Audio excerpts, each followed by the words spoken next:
Hello, everybody. Welcome back to Straight Betting, where we can finally remove the tag straight ass from the name because we had a cool little 8-2 day yesterday. I'm not going to recap today. That just takes too much time. We got a guest on today, but we did go 8-2. JJ, before we introduce our guest, what are your just overall thoughts on yesterday, real quick? Matas needs to run me in my fade. There's no way he has 11 with 7.5 minutes left in the second quarter and finishes at 11.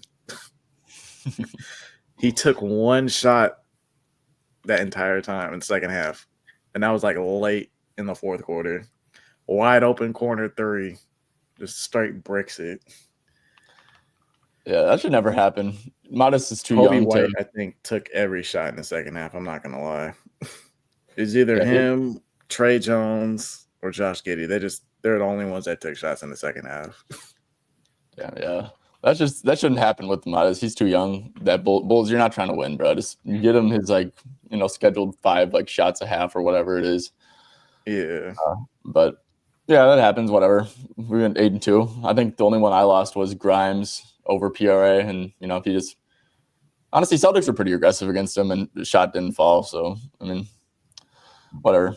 Anyways, we got Dr. Profit in the building. Doc, how are we doing today? We're doing good. It's good to be back. I missed you guys. Me too.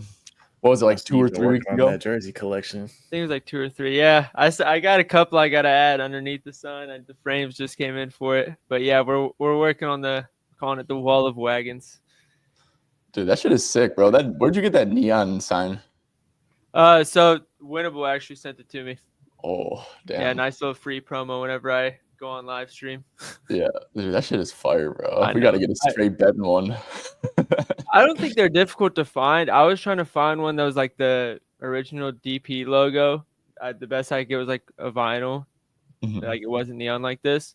So they told me they could send me one. I was like, all right. Damn. Yeah, dude. You gotta, that partnership gotta be a for life thing, huh? Yeah, it's definitely a good partnership to have. I'll say that. Yeah. All right, guys. But before we get into picks, my gosh, bro, I was just thinking about this last night. I was sweating out some Josh Hart stuff, of course. And Josh Hart just he just always comes through for some reason. If Josh Hart takes like a clutch 3, if he takes a wide open 3 in the second quarter, he's bricking the fuck out of it. But clutch time 3, Josh, you see him wind up for that shit, you just know he's hitting it. But anyways, Luka on the Lakers is so fucked. Did we do our last live stream? It was after the trade, wasn't it? Yeah, I think it was pretty recent. I can't remember if we talked about it or not, but every time I watch him on the court, I can't believe that happened. You just see him make a clutch 3 that only Luka and Steph can make, and it's what the fuck are you doing, Nico? I feel so bad for Mavericks fans right now. Yeah. I kind of don't, because I'm a Wolves fan, and they were talking mad shit maybe 9 months ago. But no, it's getting to the point where I do feel bad for them too. It's just tough because you're on one hand you don't want them to succeed because you don't want Nico to get rewarded for all the bullshit he just did. But then you're also all right, let's throw the fans a little bit of a bone. If this was the Cavs, I don't know what I'd do. I probably couldn't be a fan of that team anymore. Just out of sheer disappointment for everything that's happening. Would you watch the games? If I was a Mavs fan? Yeah. At this point. I was not doing anything that night, but if I'm I could go to the gym or I could go watch Moses Brown start at center, I'm probably just going to the gym. Moses Brown catching strays. I mean, there's a reason he's not normally starting. I'll just say that. Or he's not starting until now. Yeah. I'm trying to think of what would that be if the Cavs traded Mitchell for who's Paul George or someone? Yeah, pretty much. I mean, AD is not to disrespect AD, but there's levels. He's not a 25-year-old Luka. Yeah. And Mitchell respectfully isn't Luka either. So it's no, it wouldn't be one of the 10. I will say I have, since Mitchell also played at U of L, which is where I grew up, I also have like even an extra attachment to Donovan Mitchell because of that. So in terms of my attachment, I'll call it the same as Luka, but in terms of like caliber of player, no, it's not even close. Yeah. No, it's so ridiculous. JJ, what's like the buzz like around LA like recently? I mean, everybody's still in disbelief that they got Luka. That's just the main thing. I wish he And looked we're only better seeing Luka play at his floor right now. That's even crazier because he's still like getting back to what he is. Yeah. No, it's fucking ridiculous. Like, and dude, like the refs like are like, it's actually ridiculous. Like Luka, like Luka's getting comfortable when you see him like bitching at like staring down the refs after like every like shot he takes too. That's how you know he's getting like settled in LA. But no, it's like you're gonna play like 8-on-5 every game in like the playoffs too. It's gonna be fucking ridiculous. Like you think you guard Luka perfectly, like oh foul. Even Reeves has like a top like 5 whistle in the league, which is like fucking ridiculous. He is very good at drawing a foul. It's unbelievable. Yeah. Okay. Enough yap. Time to give the people what they came here for. Dr. P, start us off. In terms of my first play of the day? Yep. The first one that I have was Anthony Edwards. I got it 27.5 last night. I don't know if it's still there. 26.5 is fine. That's where I was prepared to play it anyways. And then I realized that DraftKings was laying kind of a soft line, so I took it. But I mean, I'm just targeting whoever Davion Mitchell's defending and then taking their under. I genuinely think he'd be defensive player of the year if he was like 4 inches taller and could get more playing time. He's an absolute menace. And now Miami's playing him like 34 minutes a game. So I think somebody else on Minnesota is going to have to play well here. Yeah, short and sweet. I think another like really big point though is I'm pretty sure Ware's out for the Heat, right? Yeah, Ware's out, and like I know you guys remember like the thing to do when Bam's at center, because like Ware at center and Bam at center is like a complete different matchup in the pick and roll, right? Like Ware's kind of like playing drop, he's like pretty immobile, but Bam. I remember like if you like look down at like props madness and stuff, like every single time, like last year, start of this year, Heat are always like top 5 against pick and roll handlers when it's Bam who's actually defending the pick and rolls instead of Ware. So I think that just makes it a ton. They're always putting 2 on the ball. Yeah. The Wolves fan in me agrees with this play, obviously, but like is not going to actually play it. I'm going to like try to play an over based off of that. So I think that's something we should circle back to later too. But yeah, no, I actually love this too. And here's the thing too. I'm pretty sure Rudy's going to be back. And dude, like the Wolves offense, like just like with Rudy playing, like we go from like a, terrible offense, good defense to like a mid defense, like really high paced, high tempo offense. Like the spacing just sucks with Rudy. So I think like everyone's points like are going to like kind of go to the shitter with Rudy back because he just like clogs it up. So I think you got a lot of aspects going for you too, and then on top of that, like the Davion stuff. And then I think Conley being off, like Gobert playing, is going to push Conley out of the starting lineup, and DiVincenzo's going to take his spot. So then now it's one less person to get the ball in space, and he's going to have to work more on ball where all the eyes are on him and all the attention's on him. It's just we've seen it cause trouble for him in the past when everybody was healthy. So now that he gets this matchup and this line, I feel like it's good to bite on. Yeah, for sure. I will say sometimes Ant, I mean, you, like this doesn't make it like a good or bad bet. Sometimes if Ant's like just like making step back threes, you're cooked. Yeah. But last time I took him though, he shot like 1 of 7 from deep. I took his 3, so we're just gonna hope he does that again. Yeah. Well, that's like out of your control, right? All you can do is like handicap like the matchup and like the level of difficulty and the scheme and what his usage is going to be and stuff. Like if stars just make step back, I feel like step back threes are the one thing. It's just like, okay, if those go in and you're on the over, you're lucky, and if they go in when you're on the under, it's unlucky. I almost took Steph's under last night, and he had that half quarter, that little Kobe shimmy from half court, and I was like, all right, thank God I did not take that. Yeah. I was about to do the same thing, and then I was about to take his PRA under, and then it literally moved like from minus 115 to minus 130. I'm like, okay, no, I'm not gonna take it. And thank God I moved a couple cents. There we go. But so got lucky there.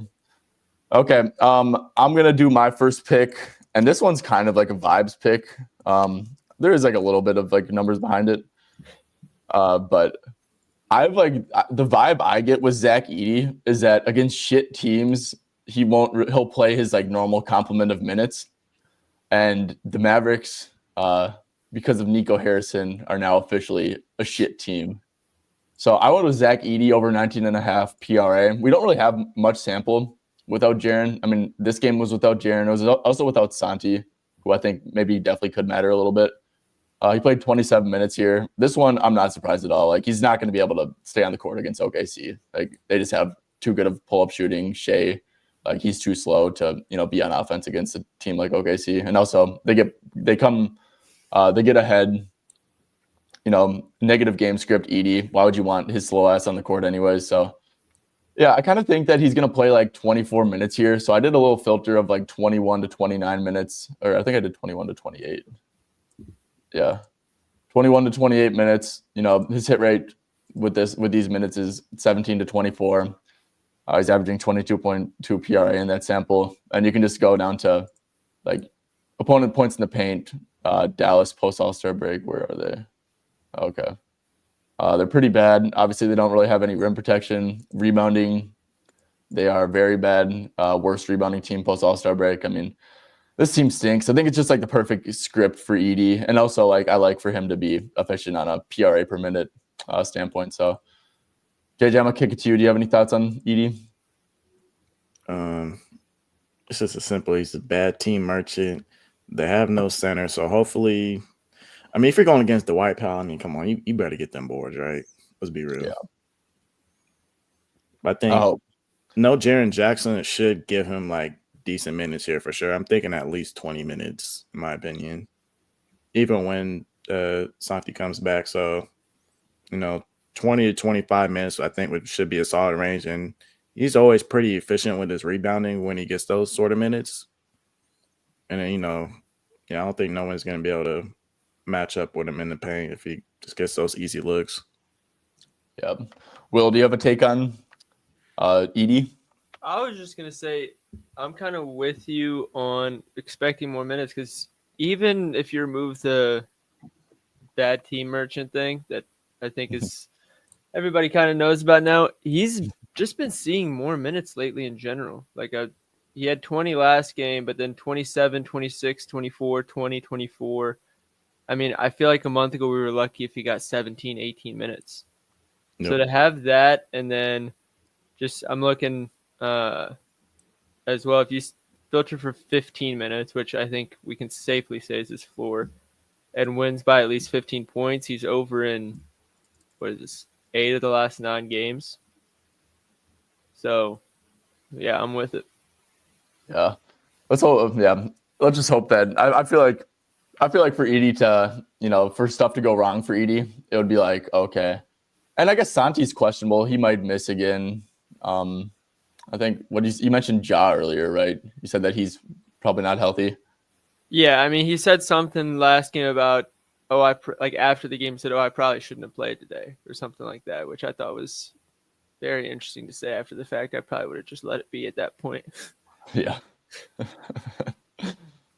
Yeah, no, for sure. No, I think where this goes wrong is if maybe Dallas gets off to a hot start and like Edey for like Dinwiddie's cooking or some shit and like in the pick and roll or something. But I feel like that's pretty unlikely.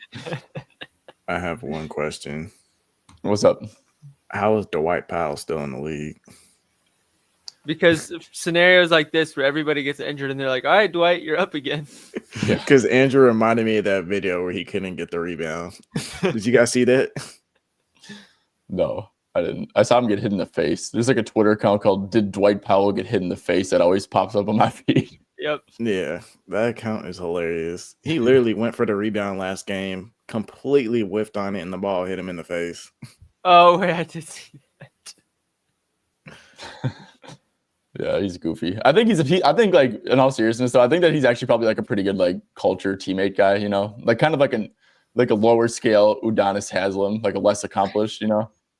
But I don't know. Or like a Joe Ingles type, Tristan Thompson type, you know? Hey, T-Top got himself a ring. Yeah. Played a role in that ring. Not anymore. He's not playing a role anymore. Yeah. I bet Joe an Ingles is over still playing better one-on-one versus Paul George still, right? Did. I still remember that. He'd be whooping his ass. Paul George kind of moves like Joe Ingles nowadays. It's kind of sad to I see. know. So, you know, it's even sadder to know that he's on a Supermax contract. Yes. Okay. Will, you said you got another play, correct? Yes, so I also laddered Kawhi Leonard assists. I did it, I think, last time Norman Powell was out, so I'm just kind of going back to it, especially because I'm like just with his numbers with Norman Powell off the court. I think to get 3 is a very generous line. To get 4 is kind of where I'm like, okay, like we should get this. And then I laddered to 5 just because I think the Knicks defense is horrible. And I also don't think Mitchell Robinson plays today, second leg of a back-to-back, especially when they just went to OT. So I think it's very likely that he'd get a 5th just off a horrible defense, gifting him 1 or 2. It was minus 135 on ESPN when I played it. I don't know if I can check if that's still there. Yeah. Still. Oh, okay. Even minus 145 feels like a good price though on 365. Yeah, if you're laddering too, I'm fine with 145. Yeah, it looks like that line's gone on ESPN anyways. But yeah, 145 is fine. And then I laddered all the way up to 5. But most of his assists come in the paint, which, again, we know Cat is not very good at defending. And I think with Norman Powell out, I don't remember what it was the last game or two, but going into the last time I took it, he had like 7 potential assists in each game. So asking for 4 assists is pretty light there, if you ask me. Yeah, for sure. I think the books are slow. Yeah, sorry. No, books are definitely slow on this. I mean, he's averaging 2.7 assists per 28.5 minutes, and most of those games were with Norman. And he's literally been playing 40 and 37, so it's like should be a close game. Definitely, I think you should project him for like 36, maybe even like a little bit more. In the 4 games without Norman Powell, keep in mind, I think all of these were with Ben Simmons. Maybe one of them was without. He had 8 potential assists, 7, 4, and 6 in the 4 games with 30 minutes without Powell. He has 2 games without Ben Simmons. One was he played 27 minutes, had 3 potential assists. The other one he had 6 versus Phoenix. Yeah. No, this is a great bet. I like this a ton. I wish it was still like a little less juice. I would definitely run that 2.5. I really like these like niche assist props, you know? I love them. I wish there's sometimes where I get mad at myself for not finding them more. When I do find them, I'm like, this is my favorite play of the day. Yeah. Like people who are gonna like touch the ball a million times and play like 38 minutes. It's like, oh, them to get 2.5 assists. Like I did that with Jaden McDaniels with everyone out against the Jazz. It was like plus money. Sim kind of put me onto that, but it's like, yeah, just like, dude, if the dude's gonna like touch the ball a million times and be like a focal point of the offense and play 38 minutes, like you're telling me you can't get 3 assists? Like, yeah, even if they're not running the pick and roll and stuff, it's how many times, like Christian Braun, for example, the amount of times I've seen him have like 4 or 5 assist games just because he dumps it off to Jokic. Jokic takes 2 dribbles and does a little hook shot. It's just when you touch the ball that many times, like you're saying, you're bound to fall into like 2 of them. And then from there, you got to have like 1 transition assist. One time they run a play for you, you get blitzed off the handoff or something, and then suddenly you're at 4. Yeah, like those are fun to sweat out because like it's like you always feel hope, you know, like you're like, oh, okay, well he has 1 in the first half, but like he touches the ball like every possession and is gonna play like 20 minutes in the second half. Like, okay. That's actually what happened the last time I took Kawhi. He had 1.5, and I was like, oh, all right, like I'll be lucky if I get the 3. And then the first 2 possessions of the second half, he got back-to-back assists. I was like, all right, let's go for the ladder. Yeah. Yeah. Yeah, those are the best ones. I wonder if there's any active ones like that too going on. Well, we can try to find them later. But yeah, no, I like that pick a lot. All right, Dr. Prophet, you're gonna probably like this one. Well, maybe, I don't know. You'll probably like root for it. Cavs prop. Yeah, it's a Cavs prop, so you'll probably like root for it at least. But I'm going with Darius Garland over 6.5 assists. And what I've realized about this one's like a kind of I'm not overthinking it one. Let's see so there's a plus 100 out there at DraftKings. But with Mobley and Mitchell, I don't know if I'm like cheating the hit rate a little bit, but like, my gosh, dude, this dude's been absolutely crushing. 17 out of 22. He's hitting the last 17 out of 22 games. And honestly, this is just like an A+ matchup. You go to like post All-Star break, Hornets are allowing the third most assists. They're starting Nurkic at center, and we just know Nurkic, right? He can't guard a pick and roll to save his life. Like he's in like that Vucevic bucket of like, yeah, you just he's someone who is going to give up a lot of assists through the pick and roll. And also just like catch and shoot stuff. I mean, catch and shoot stuff is great for assists, which is reflected in the overall assists allowed. But it's like, yeah, Hornets are allowing second most catch and shoot field goals made post All-Star break. So yeah, I'm just trying to not overthink this one, right? It's like over in 17 out of 22, last 17 out of 22 with Mitchell and Mobley. And now he's playing a Hornets team, starting Yusuf Nurkic at the center position, and who's just been giving up a shit ton of assists. So yeah, I'm trying to not overthink it. But Will, the residence Cavs fan, do you have a take on this one? I like it. The only thing that I could add on it is because I think, is it Boston coming up in our next game? There's a lot of Cavs fans that want to rest Garland because Jared Allen's trying to play the full 82 and Mobley and Mitchell both, like one of them rested each of the last 2 games. So a lot of them are saying like, oh, rest Garland. Like he's the only one who hasn't rested. I don't know if it'll actually happen. I don't think it will because he missed 2 or 3 games just this past week with the hip injury. And we're super conservative about injuries, so I don't think they wouldn't have brought him back like 80%. So he basically had 4 or 5 days off just recently, so I think he's gonna play. Yeah, I hope maybe they rest Mitchell. They're like, okay, Donovan, you're tired. Let Darius run the show here. That'd be fire. That'd be pretty smooth. It's been interesting how they've been using DeAndre Hunter a lot now too, because whenever teams run zone against them, instead of putting Mobley at the center, they've been putting Hunter at the free throw area, and he's just getting it from Garland and then turning and shooting. I knew he was a good shooter, obviously. I didn't realize he'd be that comfortable just turning and shooting at the mid-range like he has been. He's a bucket, dude. He just like kind of catches it. Yeah, he just catches it and shoots. I think the Atlanta Hawks every day. Yeah. Yeah, y'all got him for that one playoff run, he was just like when he was going crazy. Yeah, like, he was showing like he can be a solid 3-level scorer.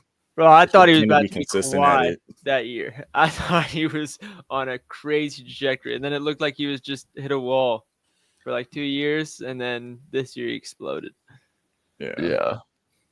Guess better late than never. Mm-hmm. The thing is, he exploded this year, and the Cavs traded him like he didn't explode this year. Like that's like the value that they got him for. They got him for like the mid Hunter the past 2 years he's been. So there's a Cavs account that tweeted like an hour before the trade actually happened, and it was the same package. They said LeVert, Niang, and a first, and I knew it was a troll account because I didn't believe that was a package. I thought we'd have to give up more.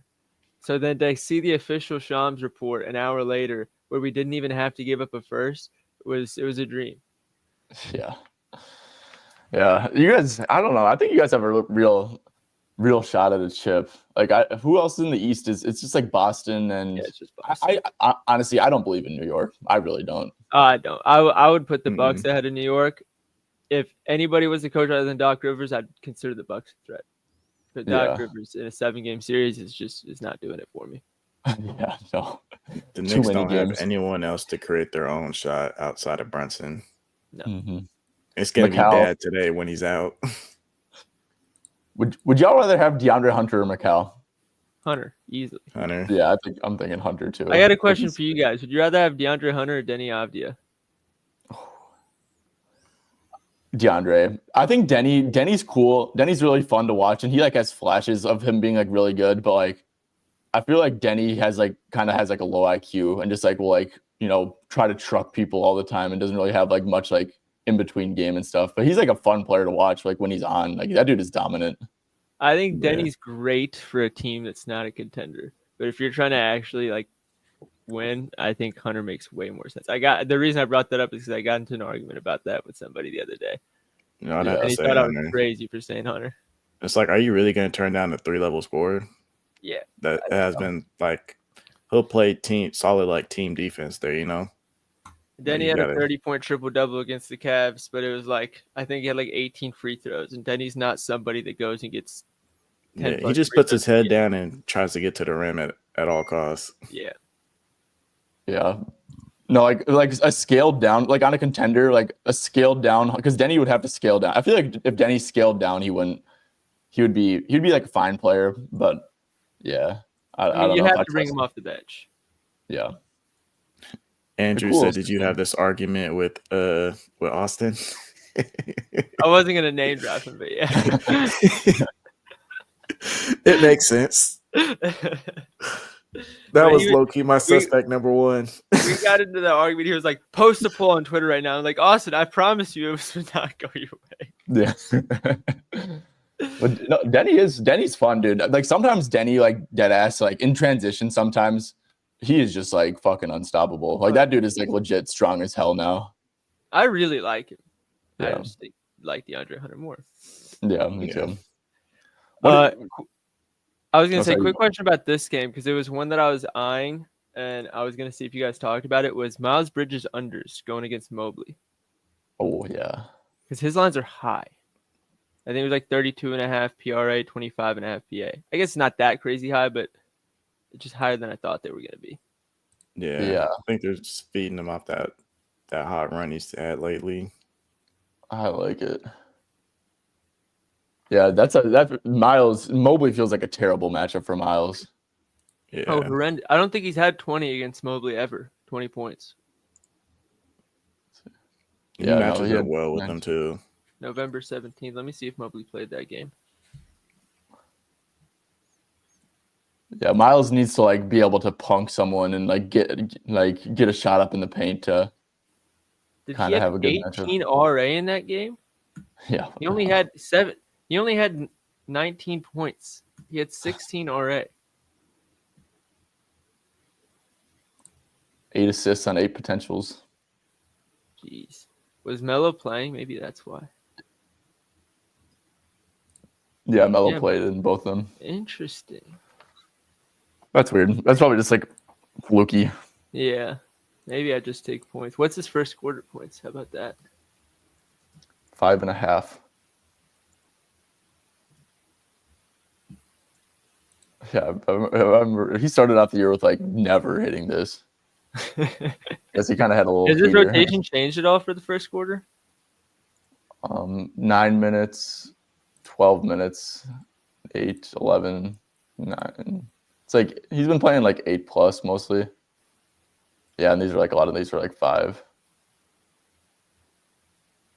With Brandon Miller, Mark Williams out, and Lonzo Ball in, he's played 9 or less in every one, but then last game he played 12 first quarter minutes. So I don't know what to do with that information.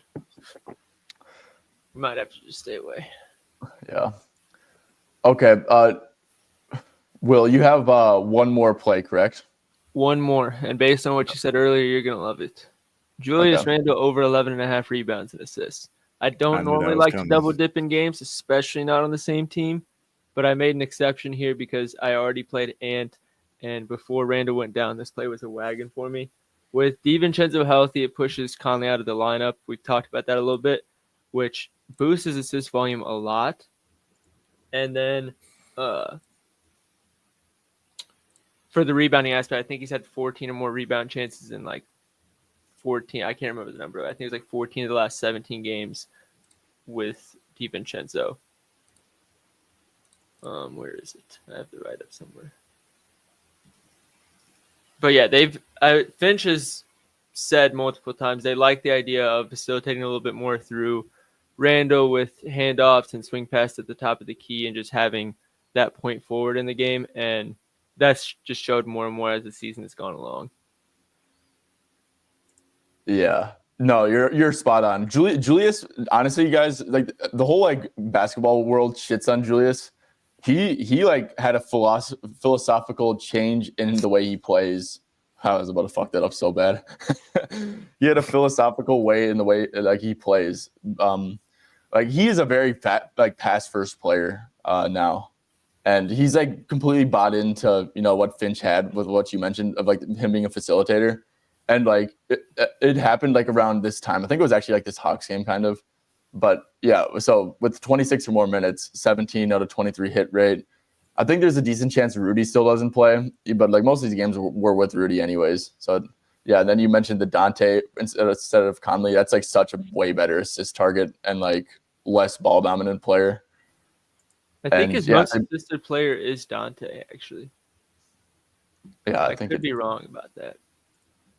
I test backs that up, in my opinion. Him or Nikhil, whoever just sits in the corner. I feel like the Knicks are low-key missing Julius a little bit right now. I'm not gonna lie. They're just missing some. They need another ball handler, but like, you don't want to get in a fight with the Knicks when Randall can come in there and just like butt his head in. Yeah. You don't really care about Cat coming in and saying, "Hey, what's going on here?" Nobody cares. Cat. Yeah, Cat's not exactly that instigator type.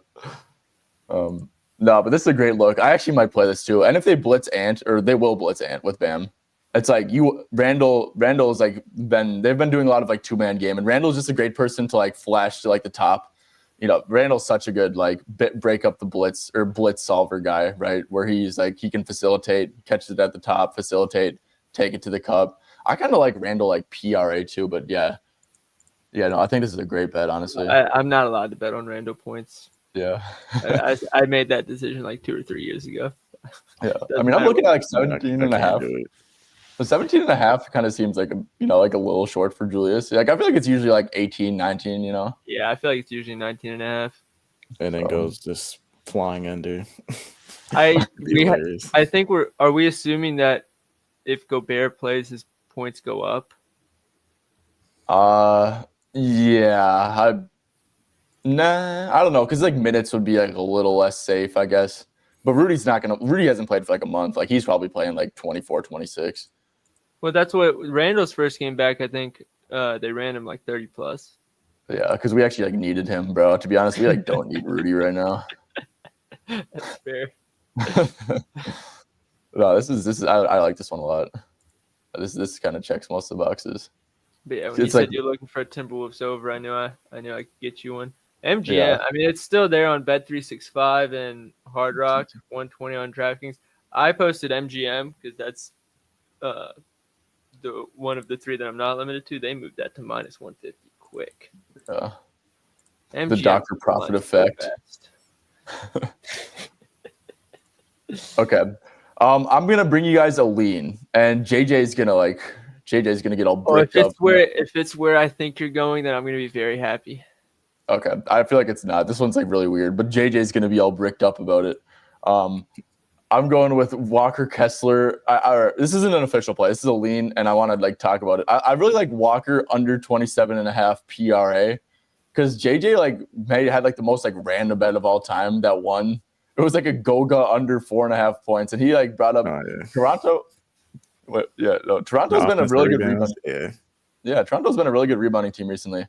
So that's like really bad for Walker because that dude needs like putbacks to get going for his points and stuff, and like rebounds obviously. But also it's like 26 minutes, 28 minutes the last two games. Filipowski's kind of been hooping. Like this team is like so clearly like tanking its ass off. I wonder if this is like his minute range going forward now. Because even like in blowouts, they were playing like Walker like a ton of minutes and stuff. I wonder if he's like more of like a 25 to 30 minute guy now. And if that's the case, do like 25 to 30 minutes. If he's under 30 minutes, it's a GG's. Yeah, it's he should be going under. Yeah, he's going under way more than he's not. So I guess the only thing that's like kind of putting me back, and like I'm like such a pussy with unders, like compared to overs. I feel like everyone kind of is to an extent. It's like, is this sticky? That's the only thing I'm asking. Are these minutes sticky? And that's kind of like the main thing that's keeping me from playing it. But what do you guys think about this Kessler under? I'm me see how some of these other players have been doing. If the game stays close, do you think he still stays in that range? I Maybe haven't been because keeping it much up with the Jazz, so I'm genuinely asking. yeah. Maybe I mean one win by one against the Wolves, 26 minutes, and he wasn't in foul trouble. I did check that. I don't think he had a foul the whole game actually. Remember, Colin Sexton was getting like consistently around 30 minutes, right? And then he comes back February 28th, only 17 minutes, 20 minutes. I mean, yeah, blowout in that Pistons game, but I mean, the pattern is like they're not playing them that many minutes. Yeah. So I'm pretty sure those players aren't even really hurt like that. They're just not playing them. Yeah. Wait, what did you say, Will? Does he do better or worse, or do we expect him to do better or worse with Filipowski on? Because that's apparently something that they've been experimenting with, is playing with both of them on the floor. Yeah. I saw a report about that the other day, or maybe it was last night. Yeah, better or worse. I feel like Walker just does the same with anyone on, to be honest. Like, I could be wrong, maybe. Maybe if he had like a Luka on he would be doing better. But I don't know. He's just like, his role's like the same every game, it seems like. You know, he's just like crashing the glass. Like, if he's open under the rim, they'll pass it to him. So, and he's rebounding. But I don't know. So maybe I'm missing something there. I checked the on-off stuff. It was pretty similar. I think I had it here. I mean, he's shooting he's shooting like 70 or like 80% in this sample, 78%. But yeah, he's like a little under a PRA per minute, and yeah, I don't know if the matchup. I guess no Pirtle, so maybe that's another thing that's holding me back. Is that why they've been a good rebounding team? Could be. I think so, because I think it was whenever the Pacers played him. I was thinking of taking Miles Turner rebounds, and I was trying to wait to see. I wanted Pirtle to play to get the over on the rebounds. So, because the games before, they were doing well at limiting rebounds without Pirtle. So that tracks. Okay. Yeah. I don't know. This is like a very strong lean. I thought you were going to go to Jacoby Walker. Yeah, I don't. Let's see. Because RJ Barrett's out. I think. I like it. I almost played it last game. I didn't, and then he went crazy. Got like 20 points. So now I'm trying to figure out if I was wrong not to play it, or if I was right not to play it, and he just happened to go crazy for one game. Yeah. Jesus. Agbaji, Barrett, Grady Dick, Mogbo, and Pirtle all out. AJ Lawson is projected to start. AJ Lawson. Yeah. I've not kept up with the Raptors in like a minute. I know a couple people got screwed over by Barnes and Quickly not closing in a close game. So it looks like these guys are just like complete stayaways now. Yeah, they were trying to tank, and Walter had other ideas, hit the game winner. Yeah, Jacoby makes sense though. Like I said, I have not watched a Raptors game in like I feel like 2 or 3 months. But you're not missing much. How many minutes did Jamal Sheed get last game? Yeah. Can we check on that? I always put on Jamal Sheed, but he doesn't get minutes. Jamal Shed, Houston legend, 22 minutes. 22 minutes? Yeah, I have no clue what's going on here. I don't think they have any lines up for him, though. Yeah, they don't. No, they don't. We'll wait. All right. Do we have any games that we want to go over? Portland, OKC. Because everybody's out. I know there's an edge there, and I thought it was Isaiah Joe, 16.5 points, but I'm trying to just think about like the scheme of the defense and the offense, and I'm trying to see if it makes sense. But he averages like 24 points per 36 minutes with all those guys out there. I think Aaron Wiggins is going to get the Kamara matchup. So I'm trying to figure out who else is going to score other than Isaiah Joe. I think, well, if you think because I was thinking that Kamara might cross match Chet, who we don't even know if he's going to play, but if Chet plays, then Kamara definitely goes on Chet. I don't know why they play Chet with everybody else out. I feel like they just say, hey, I'm giving you guys a day off. Yeah. If you could guarantee that Klingon guards Chet, I would take his over 1.5 threes for plus money in a heartbeat. I just don't think you can do that. You can guarantee it. I agree with that. I was thinking looking at some rebounding stuff because OKC without Hartenstein is like a brutal rebounding team, and this team's obviously going to throw up like more bricks compared to usual. I was kind of looking at Tamani rebounds, or maybe even because OKC is probably going to do the same thing, right? Where they, are aggressive in the pick and roll. I don't know why that scheme would change, but I kind of like Tamani PRA.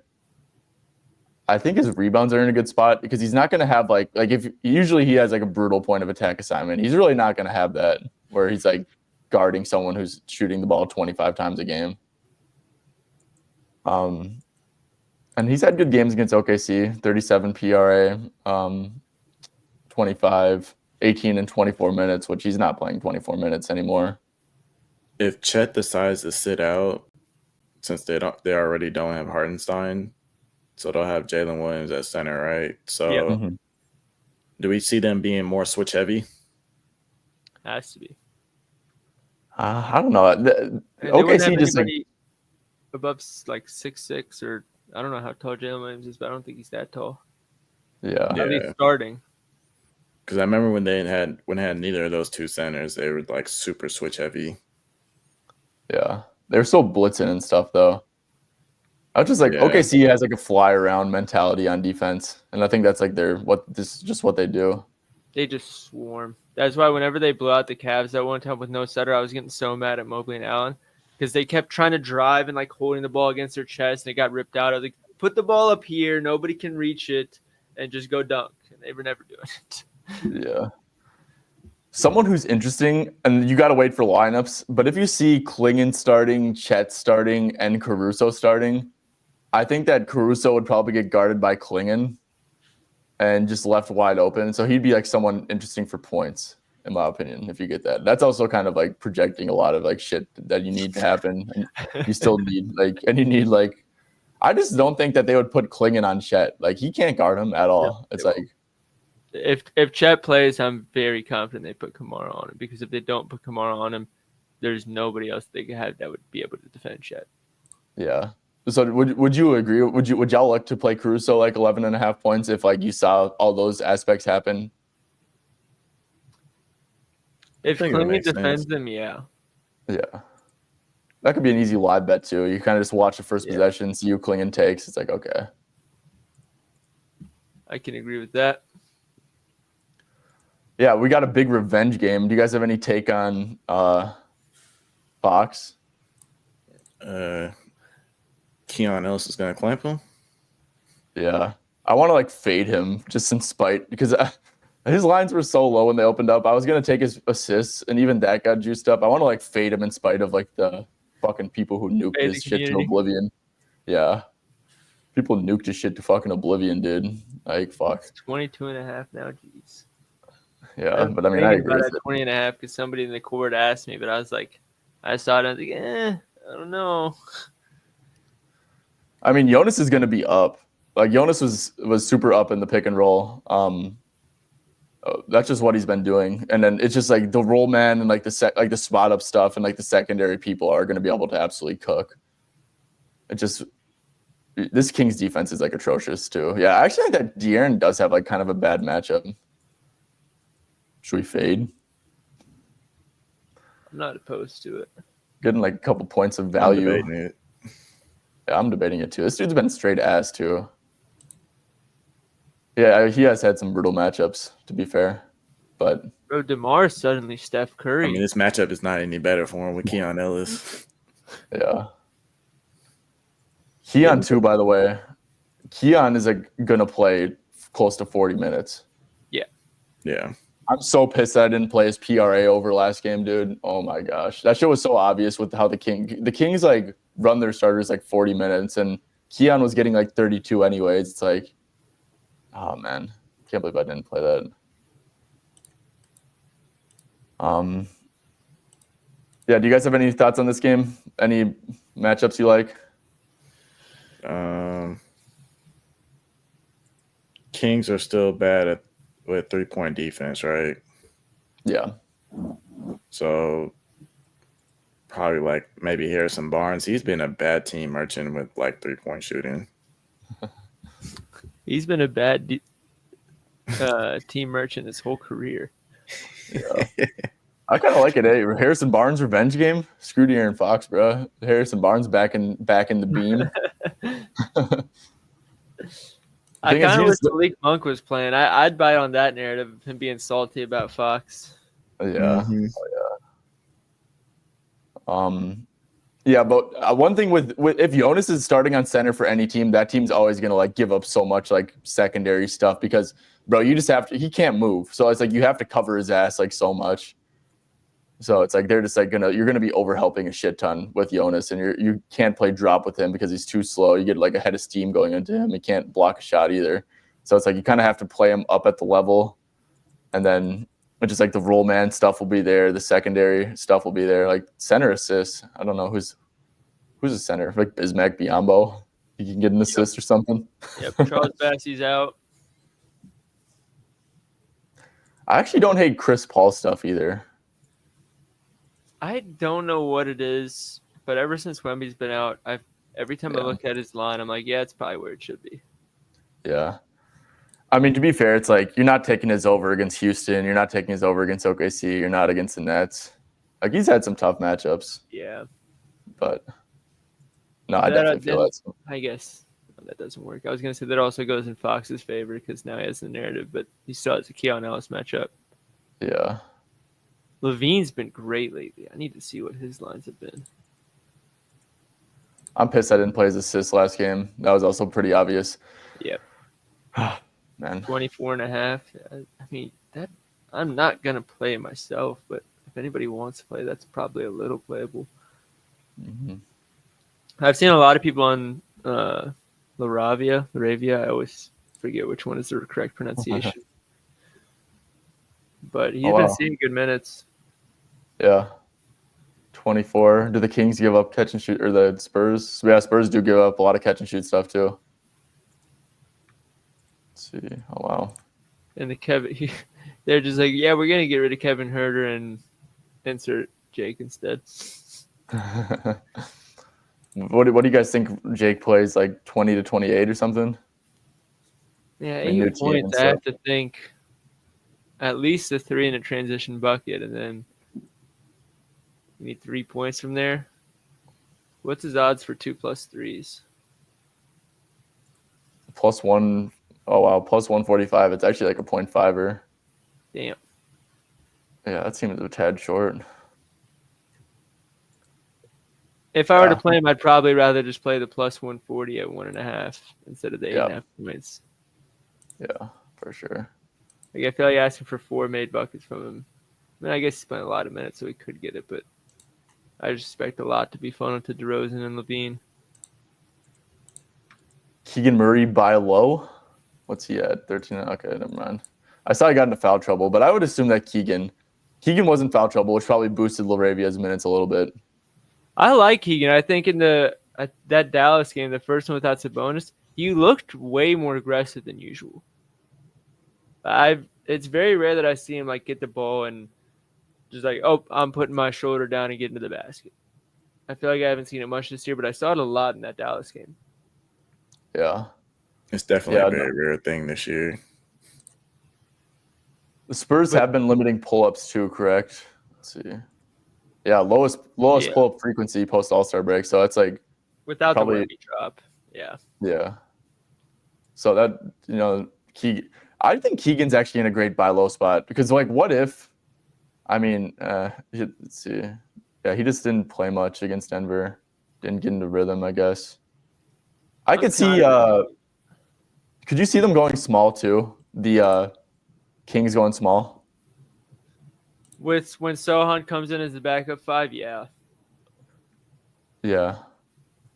Could you see, like, what if, like, that? I could see, like, maybe Jonas. I feel like Jonas is just like such a liability at this point of his career. I'm surprised he's been getting the minutes he has. Yeah, I thought he was going to get played off the court the last 2 games, and he's that's what actually I thought. I didn't expect as much versus Denver, but that Dallas game, I'm surprised he got as many minutes as he did. Well, I think it makes sense. It's just like if you're winning, you can play Jonas, right? But if you go from behind at all, you really can't. Yeah. It's like, and if teams are just missing shots, which Dallas probably was, like Houston makes sense because they really don't have a good offense, and also like guarding Sengun is like a good matchup for him. Jokic, well, he was guarding Russ actually, and I had Russ assist. That shit was like pissing me the fuck off, by the way. But he could easily stay on the court in this matchup too because he was just guarding Russ. Like, I don't think he can really do that unless like it's like unless it's like Bismack minutes, and it's like Bismack sometimes plays like 16 minutes. So, how many minutes are we expecting for Keegan? I honestly, maybe I'm like, he hasn't been really playing it since the trade, but like I think like 35, dude. Not gonna lie, as long as he doesn't get in foul trouble. It's kind of what I was thinking. So the reason I ask is he's averaging, where'd it go? I had the number in front of me. 15.4 points per 36 minutes since the new year with Sabonis and Monk off the court. Okay. I like that. I think his rebounds are good to put into just because there's going to be a game where Jonas gets played off the court because he's just like too slow. And when that happens, Keegan's probably going to start dominating the glass. I agree. And he used to have a big split between defensive rebound percentage on threes and twos. That split's kind of gone away the last couple of months. It's pretty even. So it's really kind of like what you're saying, just who's he guarding? How much is he going to be on the court? And in this game, if he is playing the 5, he's defending Sohan. If he's playing the 4, he's defending Harrison Barnes. I'm not worried about getting a lot of weak side usage, so I hope he's in rebounding position. Yeah, I'm with it. I'm with it too, dude. I think that this is a great buy low spot. Yeah, that's how I like to bet too, dude. I just see like a shitty game in a spot where I like them to begin with. I mean, yeah. Imagine if Keegan had like a Jake LaRavia like per minute game or something, and like he can easily do that. So PR's value is kind of gross. Actually, 19.5 isn't bad. I'm just thinking in comparison to where his points line is. What's his PRA? If it's 20.5, that might be better. 21.5. Damn. It's probably like it. Points. Yeah. And then just like the catch and shoot frequency, it's like, I mean, shit, it's a good matchup if they're going to limit pull ups and funnel catch and shoot. So I think I'm going to play this officially, guys. I might join you on it. Yeah. What are you going to do? PR? I might do A. Just. I like betting 3 assists to steal value on this on the PRA is the issue because if he gets 19 PR, the only way PRA is worth it is if he's getting 3 assists. That's true.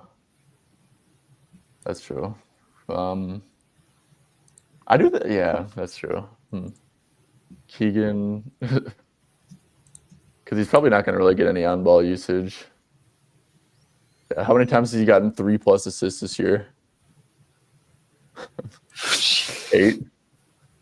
Nice Keegan. That's the Keegan Murray we know and love. Yeah.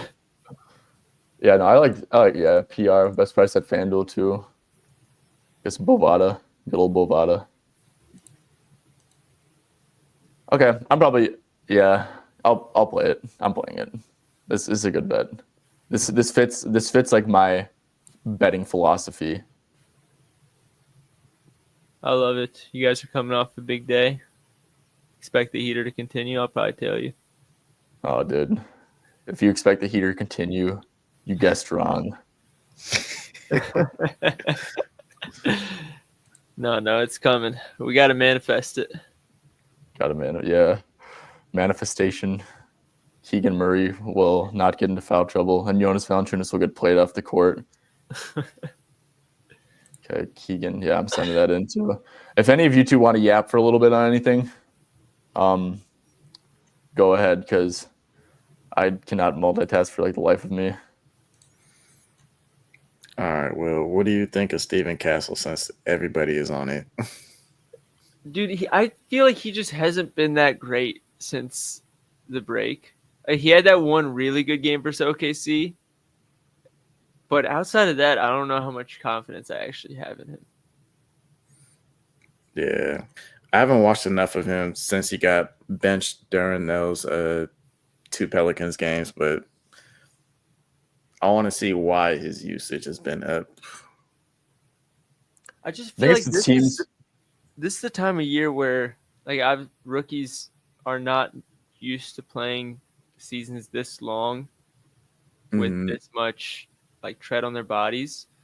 So it never surprised me when they just hit kind of a down spill of inconsistency after the break. Yeah. So I'm wondering if that's what's happening, or maybe it's just getting used to Fox and they finally figured it out. But I don't know if I want to fight on that usage.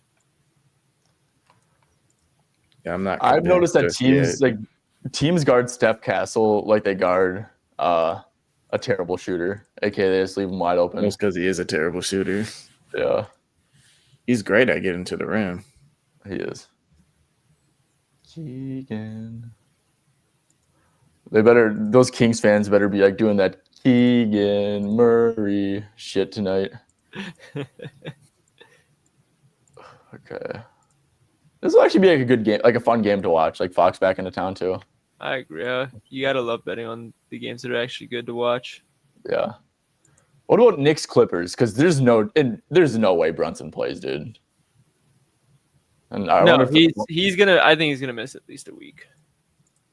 I think they're hopeful it's a sprained ankle, but even like a grade 1 sprained ankle, you're sitting a week. Mm-hmm. But the only thing that threw me off, I was so close to taking Clippers spread. Obviously, this is not like the end all be all for anything. The Knicks net rating is actually better with Brunson off the court this season, believe it or not. Really?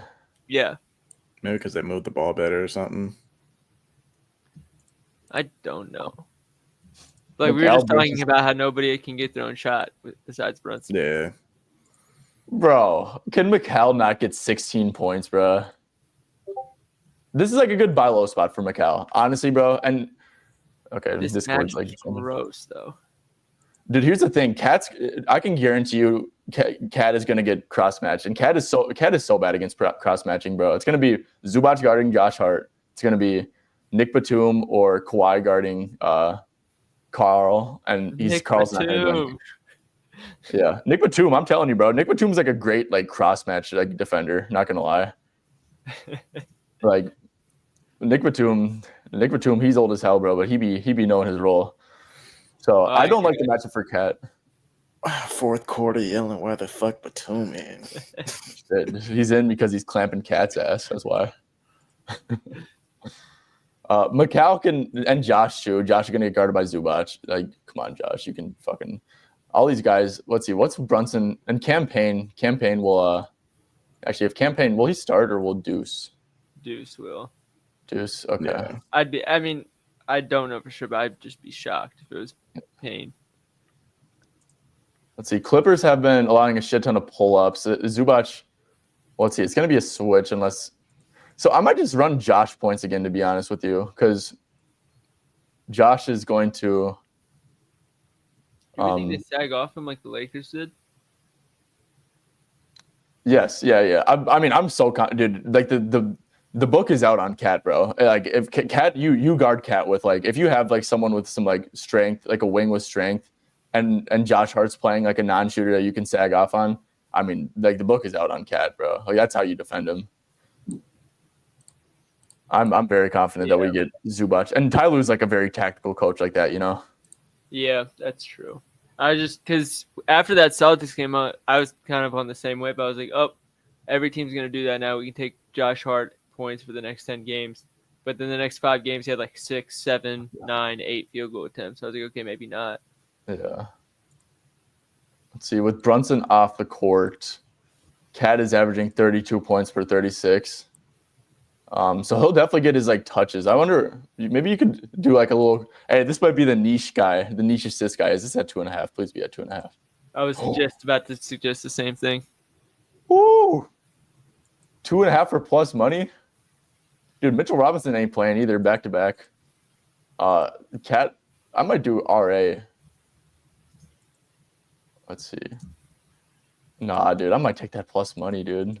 That's a crazy price. That's plus 130. Yeah. I was expecting like minus 150. Oh, there's no chance we're not playing that. Yeah. He's going to touch it every time, bro. I mean, shit, let's go without Jalen Brunson. He had 1 game without Brunson, had 45 passes made. I like I actually really like doing passes made stuff for assists, as weird as it sounds. I think it has. You have to look at both. Let's see. Let's do like 40 to 50 passes made this year for Cat. Oh, look at that. That shit's green. I'm fucking playing it. What have centers been doing against the Clippers? I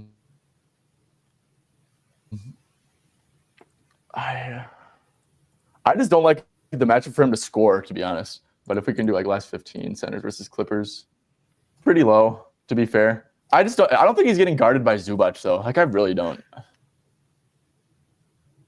Bro, Cat. Penny doesn't even have a line.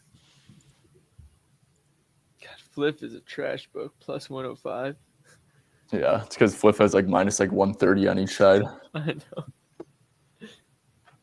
Okay, I'm playing it. Cat over 2.5 assists. And yeah, Mitch shouldn't even play either. Rebounds and assists isn't like a terrible bet. I mean, my goodness. That might be a parlay piece for me because I already have Kawhi laddered in that game. I don't know if I can do 2 ladders in the same game as the late game too. I'm gonna fall asleep. They should do a gimmicky assist parlay. There's 2 stars who never swing it, but they're swinging it today. Just jump to plus 140 on Bet365, by the way. Oh my goodness. What are we doing, buddy? I'm nuking. This is actually like a terrible price. Are you kidding me? No, it's horrible. It's horrible. Like, this makes no sense. Just don't get blown out, I guess. I don't think you guys should get blown out. Okay, I'm sending it in. You guys, are you talking to me or JJ? What, in the comments? Are you talking about me or No, you said I don't think you guys should be blown out. I don't know who you guys were supposed to be. Oh, I was like, I'm not a Clippers fan. Oh, no, I was getting wound up. I was getting riled up about this Cat prop. Yeah, let's see, Cat. My goodness, plus 140. This is crazy. Okay. The gimmicky assist over. This is actually a terrible price. There's no way Brunson plays. No, I'm fairly confident Brunson's not playing. I'm gonna be completely honest. Yeah, if Brunson plays, the Knicks are like the least serious team of all time. Cameron Payne threes can be real interesting here. I've never seen a guy that's not like a normal high usage player off the bench be so confident just ripping the worst. He just doesn't care. 21 seconds on the shot clock. Let me just fucking launch it for no reason. With the ugliest looking jumper, the ugliest hairline in the league. And then bottoms. No problem. Yep. He does it like down 15 too. Like he's got no business. If that shot's not going in, any other coach in the league is benching him immediately. Yeah. So if I get a decent price, I'm taking it. I don't care. He's gonna chuck. At least Campaign got a nice haircut that one time though. Oh, the one where he got cooked on? Yeah, this Cat price is He still thinks about that picture to this day. That's what makes it funny. Dude, I listened to he got cooked so bad online. I might double down with like a McCall over points because that's also egregious. Like, let's be real, bro. McCall to get 16 fucking points in a tough matchup for Cat to score without Brunson. Like, you got to be shitting me. That's kind of what I'm thinking. I feel McCall averages 19 points per 36 with Brunson off. I think McCall just like is like a confidence player almost, where it's like, okay, if Jalen's cooking, like I just don't want to fuck up and like miss. He's low key a trash team merchant too. Yeah. Either that or like, you guys remember versus Boston when he got like 8 points in the last minute and a half and they're down 20? Stop. Mm-hmm. Yeah, I do remember that. Like, if I'm watching a Knicks game, there will be like a 10-minute period where I forget that Bridges is on the floor. No, for real. Yeah. And there'd be 2 minutes where he'll make you remember that he is on the floor. Yeah. Josh assists too. The Josh assist is tough because with the way they're defending him, unless they're running handoffs with him, it's kind of from a gameplay standpoint, it's hard to think of where those assists are going to come from. Yeah. Either that or transition. He loves a good transition, like push the court and get it up. But off of back-to-back, I feel like they're going to want to run a little bit less. Yeah. For sure. Nick stuff. Harden PRA. Harden assists whenever Kawhi plays is actually pretty green. Yeah, I'm pissed I didn't play his under last game. There's a lot of stuff to like. I feel like I feel like there's one more game we haven't talked about. Like a good game. Phoenix Denver maybe. Do you guys like anything from this? That's the only game we haven't talked about. Yeah. Yeah. All my reason that game depend on Aaron Gordon playing or not, and I have no idea whether he's going to play. And then is Bill playing? Because you know what that means, right?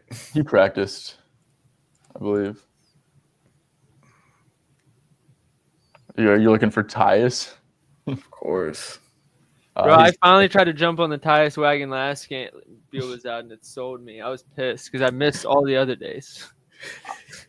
I'd actually be careful about Tyus because this dude named I don't know if you guys watched this game, but Colin Gillespie had the quarter of his life, and I bet they give him another chance. Kevin Durant hyped him up and everything. Yeah, he's stamped. And like when you've been playing as bad as you have been as a team, but you're obviously supposed to be good, it's like, all right, we might as well switch it up. What we're doing is not working. Oh yeah. Nick Richards assists. No. Nick Richards points maybe. They'll need to have a big out there, I guess. Yeah, what about Jokic boards? I feel like the centers against the Suns always do well. Or at least just like whoever's not guarding any of the big three always does well, and the center is usually the one where you know they're not guarding. Like sometimes the power forward or the small forward picks up Durant, but the centers just consistently are not defending those guys, obviously. Yeah. Jokic boards 12.5. Like 12.5 is like a playable line for him too, I feel like. Mm-hmm. It is.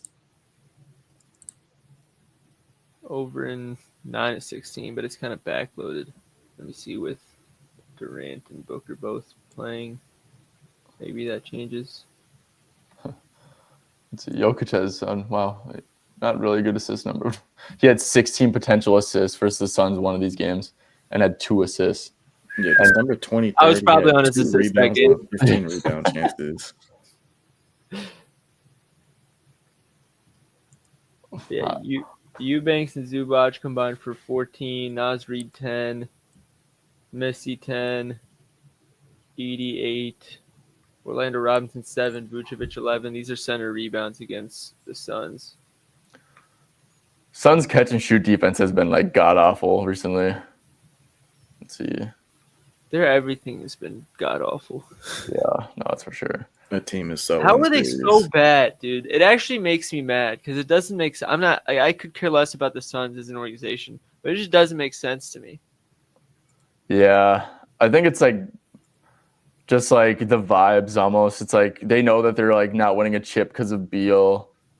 They tried to trade KD and that pissed him off.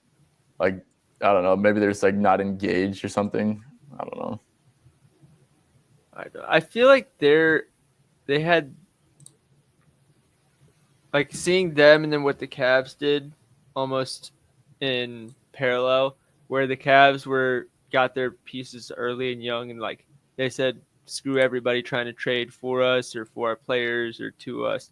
We're just going to be patient. Obviously got a new coach who manifested. And I feel like the Suns were the opposite. They just tried to get the best pieces possible and force them together. And it was oh, it's got to work eventually. And then they just kept making more and more mistakes. Yeah. I feel like trading for KD just never goes good. Yeah. I think what I've come to decide with KD is he's a through and through hooper, but they don't have a guy that just organizes everything like a Chris Paul or the way LeBron does as the leader of a team, or a Rondo, one of those guys where they make sure everybody's doing their job and KD can just be KD. Mm-hmm. Yeah. But if you ask KD to do more, it's just it doesn't really work. It's not like a bad, like I'm not like shitting on KD. It's not a bad thing. It's just when you're thinking of roster construction, He just needs that type guys of piece on that team. Yeah.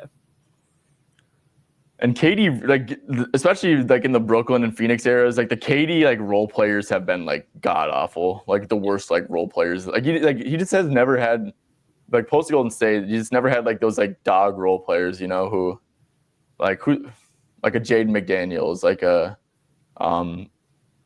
Cam Johnson. Ryan like Dunn was supposed to be that, and then they decided he's just not going to play any more minutes. Yeah. Yep. Yeah. Like an Aaron Gordon, like KD could. Yeah. You know, like those just like top tier role players. But come on now. Yeah, I don't really like anything from this game, or maybe I will, but wait for some injury news. System that I've found, which is why I want to wait for Aaron Gordon. Whoever is the primary defender on Aaron Gordon consistently goes over their rebounds. Yeah. I think there's been like one game since he returned to the starting lineup where it didn't hit. So if Aaron Gordon plays, I'm probably taking KD boards. If he doesn't, then I'm not. Oh, that's a great look. Let's see. Did KD not play against the Nuggets? Or no, he didn't. That other game. Yeah, I remember I took Aaron Gordon boards when I think KD was out, and that's probably why I took it, because he was playing weak side. Yeah, Aaron Gordon is like lazy as shit at rebounding now. I don't know what happened to him, bro. He's like a really good rebounder when he like tries. He just like doesn't try anymore.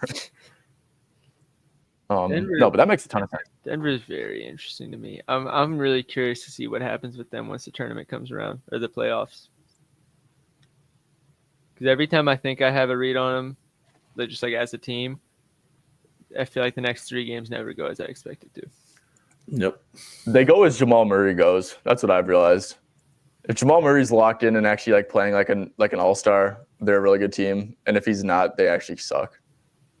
I mean, that makes sense. Because then if he's going, you can run the pick and roll. If he's not, and you're just getting the ball into Jokic's hands, now you have Jokic surrounded by Russell Westbrook and Aaron Gordon, who teams just play off of and blitz Jokic anyways, and it doesn't work. Yeah. Yeah, they just don't shoot threes. It's like, I'm going to say this. I think if we play the Nuggets like in the playoffs, I think we're actually going to eliminate them again. There's just like something about like their defense too is just like so bad. Like it's Jokic kind of, but it's like Aaron Gordon isn't moving like how he used to. KCP, he's gone. It's like Christian Brown, they're like relying on him to play like 40 minutes a night. And I like Christian Brown. He's like a good player, but I don't know. I just think that they don't have the depth or the defense. They don't have the depth. That's like their biggest problem going into the playoffs. I mean, they've been playing well recently, but I don't know if it's going to be enough. I don't think it's going to be enough personally. Yeah. I like Watson, Strother, and Najee off the bench. I feel like they're just haven't all 3 been healthy since early December, it feels like. Yeah. Any other games that we haven't touched on? I think we've touched on everything. I think we got all of them out. Okay, sweet. Yep. All right, well, everyone who tuned in, I appreciate you. We're going to quick recap in a little bit. So if you joined late, make sure to stay for the recap so you can see all the plays that we got in. But if you guys are watching on YouTube, make sure to drop a sub. Make sure to like the video. All this stuff is just like great for the algorithm. So yeah, make sure to do that stuff. If you appreciate the free content, if you appreciate the free picks, all that good stuff. I guess before we recap, JJ, have you found anything official yet? Or I have not. No, I'm really focused on these like injury games, so probably be like later in the day. Okay, cool. All right, Will. Well, I'm gonna kick it to you if you want to quick recap the picks you gave out here. Yep. So what I gave out at the start was Kawhi Leonard over 2.5 assists. I laddered it to 5 with Norman Powell out. It's kind of an auto play for me, especially against a bad Knicks defense. And then 2 games on their 2 props on the Minnesota side, I had Randall over rebounds plus assists. I really like that with Conley being pushed out of the starting lineup and him seeing good usage. And then Anthony Edwards under 27.5 points, 26.5 now. I think that's fine as well. Just targeting the Davion Mitchell matchup. He's an absolute menace. And if Gobert does come back, it's going to ruin the spacing and hurt him even more. So those are the 3 that I had coming in. I think, Ty, you touched on this as well. I think you made an official play. I'm about to as well.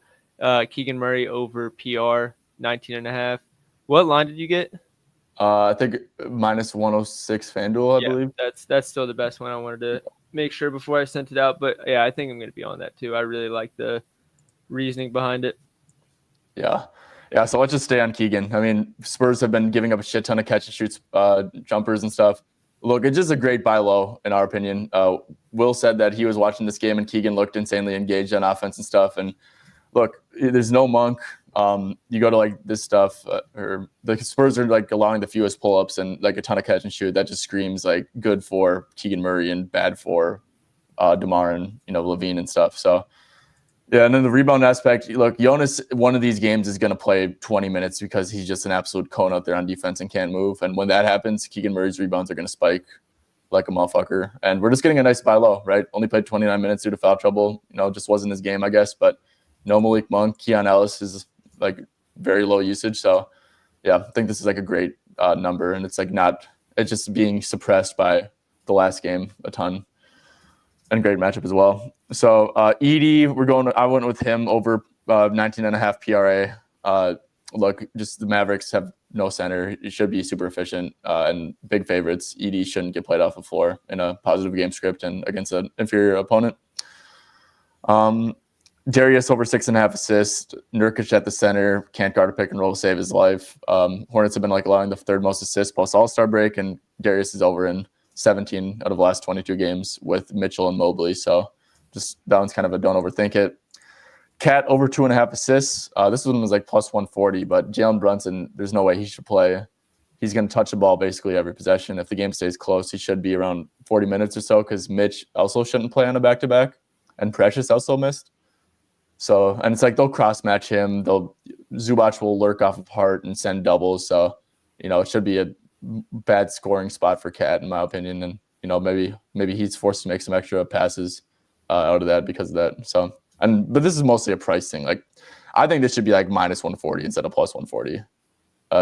What would you guys price this Cat over 2.5 assists at?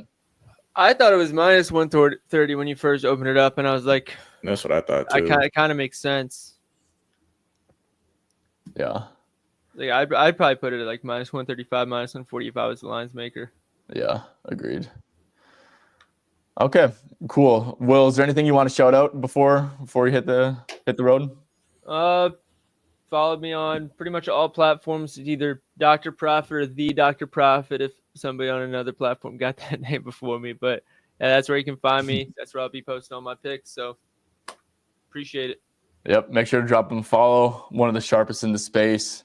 And it's always great having you on, Will. I think us three, we just like chop it up, fuck around, have a good time. So it's always a fun time doing these. Likewise. JJ, is there anything you want to say before you head out? This comment section is fucking hilarious. What's going on? What's going on? They getting into a last five battle over here. Oh, I feel like every time. Last time I was on here, we got into a last five battle with the comments too. Or no, that was something else. That was a head-to-head log matchup. Long-term process. Last five is not a good betting process. No. We'll just say that. Wait, what did Jay say? There's a reason. This is always my go-to argument about the last five. If Prizepicks willingly shows you the last five, and that's the only piece of data that they show you, that probably means it benefits Prizepicks for you guys to make your picks off of that graph. Yeah, 100% it does. I've also noticed, have you guys noticed that DraftKings has average points per game too? Yep. And like they're trying to mislead you as well. So yeah, exactly. All these books are just trying to make you guys make bad bets. So yeah, because they're trying to make you not take into account different role changes, schemes that change, different lineups. Like you got to think about all that. Mm-hmm. Dude, they it's not like anybody that looks at it is like, we're not making fun of anybody that looks at it. The reason they do it is because people that aren't told not to follow it have reason to believe that it does make sense to look at. Why would you not look at somebody's recent form? But when you remove all context from it, that's where you get into trouble, and that's what they hope you do. And context matters always. Yeah. No, this chat actually is hilarious, bro. Okay, I'm definitely gonna like go back and read through this whole thing. Okay, well, one last reminder, guys. If you are on YouTube, just please drop a like, subscribe, all that good stuff. If you're on X, drop at Straight Bet and a follow, all that good stuff. Dr. Profit is turning this thing the fuck up as usual. We're at about 3,000 people, so we appreciate you for that too. But man, Of course, okay. man. We're gonna get it popping more and more. Don't you worry. Yes, sir. All right, well, that's gonna do it. We'll see you guys tomorrow. Yeah, have a good Friday. Let's win some bets.